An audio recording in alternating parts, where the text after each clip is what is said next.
nonghikai jang kapainmon school kawe niki school bapaunam bapenyat ke sorkar jilla hine ke sengi la sakhi bakilami madan ringkat ki lama ïong bandawa baka sorkar kadiban wengno ekene ke principal hakani ke jingeki kini ki nonghikai ki dawa baka sorkar kan wengno namar bakamla satya ban penyat ke school ban pun urlong ki babun ba kimat nakabenta ka bha kamyat ki khena puli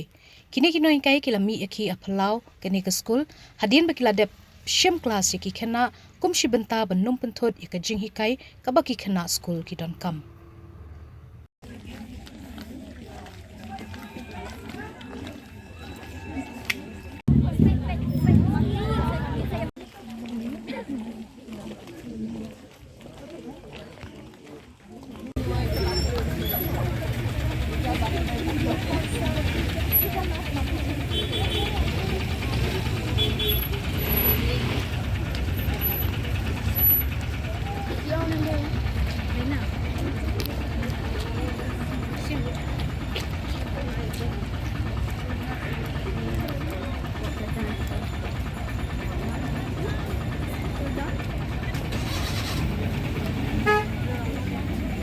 We have submitted to the government,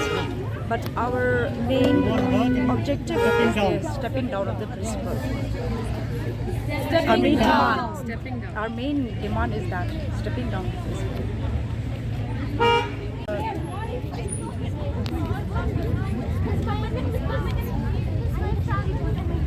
Hindi ko ro matay naman pa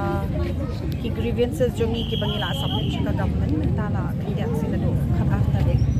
the government kam shim lale ai hadu kani ka pon ni makata daw kum kinong hikay ni dan ka jingkit clear nakabanta ka school ni dang yai up ya ka government in re ka government kam shim le ai so ni dang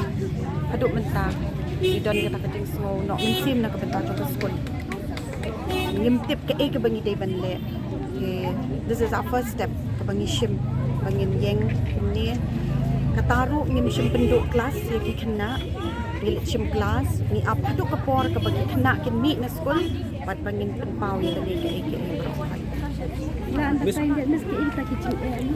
ni la submit sa ka government di ni kwa ba ini kali na ka government.